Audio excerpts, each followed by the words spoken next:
سب کچھ ہو بیوی نہ ہو تو تنہائی کا احساس مار دیتا ہے۔ اس سے ایک اور مطلب نکلتا ہے کہ لباس کے بغیر ایک لمحہ گزارا نہیں۔ سارا دن پانی نہیں پیتے ہیں نا، اب میں بیان میں پانی پی رہا ہوں، لیکن 16 گھنٹے تو گزارے ہیں نا، پانی نہیں پیا، کھانا نہیں کھایا، 16 سیکنڈ لباس کے بغیر گزار سکتے ہیں؟ بولو۔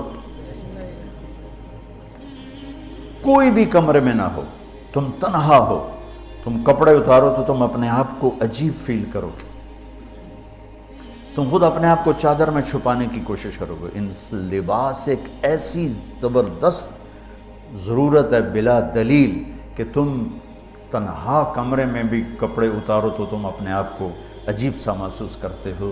اس سے پتہ چلا کہ بیوی کے بغیر کوئی زندگی نہیں ہے اور خامد کے بغیر عورت کی کوئی زندگی نہیں ہے۔ یہ ہمارا بدبخت معاشرہ ہندی کہ کسی بچی کو طلاق ہو جائے وہ گل سڑ کے مر جاتی، اس کی شادی نہیں ہوتی۔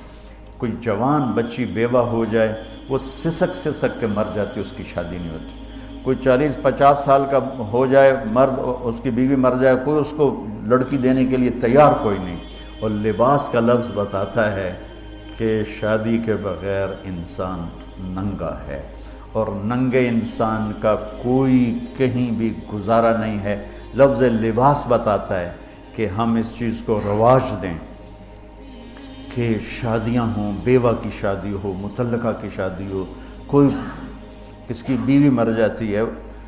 حضرت ابن مسعود کا فرمان ہے اگر میری موت میں 10 دن باقی ہوں تو بھی میں شادی کر لوں گا اگر میری بیوی مر جائے تو۔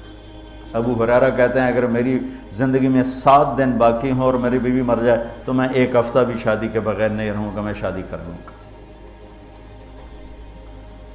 تو ہم ایک ہندی معاشرے سے متاثر ہیں جہاں بیوہ کی کوئی سنوائی نہیں، مطلقہ کی کوئی سنوائی نہیں، اور کوئی جوان بھی 2-4 بچے ہیں اور بیوی مر جائے تو اس کی کوئی شادی نہیں ہے، وہ سسک سسک کے وہ بلک بلک کے زندگی گزارتے ہیں۔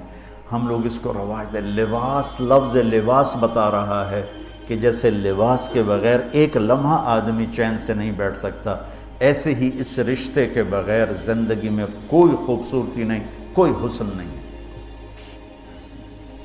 میں نے جیسے کہا لباس سب سے قریب ہے، تو اس کے بعد بیوی کا حق سب سے پہلے آ جاتا ہے۔ ماں باپ کی طرف سے زیادتی آئے تو تمہارے ذمے ہے اپنی بیوی کو بچاؤ، اللہ کے واسطے اپنی بیویوں کی حفاظت کرو۔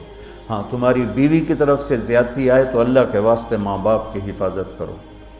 تو اس کا مطلب یہ نہیں کہ تم ڈنڈا اٹھا لو، اپنے اخلاق ایسے بناؤ، سپرنگ بن جاؤ، سپرنگ جو فریشر سے کو قبول کر کے دب کر کے نیچے چلا جاتا ہے۔ نیچے جانے میں جڑ جانے کا نظام چھپا ہوا ہے کہ جھک جاؤ، ماں باپ ناراض ہو ان کے پاؤں پکڑ لو، بیوی ناراض ہو اس کے پاؤں پکڑ لو۔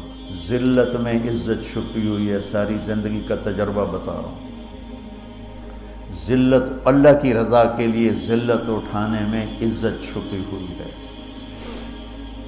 ہن لباس لکم، کتنا ہی مجھے غصہ چڑھا ہو میں اپنے کپڑے پھاڑوں گا، مجھے غصہ آ گیا میں نے اپنے کرتے پھاڑنے میں، کسی یہ پاگل تو کرے گا، سمجھدار دوئے دا کرتا پاڑے گا، اپنا نہیں پاڑے گا۔ اب مجھے بیوی پہ غصہ چڑھ گیا تو میرا لباس ہے، اس کو تار تار کر دوں، گالیاں دوں، تھپڑ ماروں، تو ایسا ہی جیسے میں اپنے کرتے کو پھاڑ رہا اور اپنے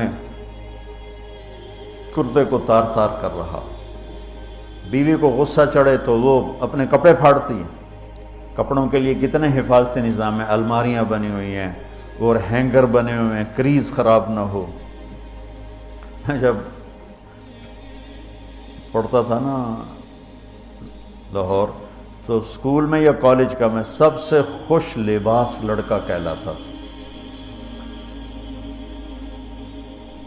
کہ میں اپنی اسکول سے آ کر نا، اب ہاسٹل میں کوئی استریاں تو ہیں نہیں، نہ ہی کوئی نوکر، تو اپنی پتلون کو ایسے ہاتھوں سے استری کرنا اور کر کے پھر تہ لگانا، پھر سرانے کے نیچے رکھنا، پھر اس کے اوپر سونا تاکہ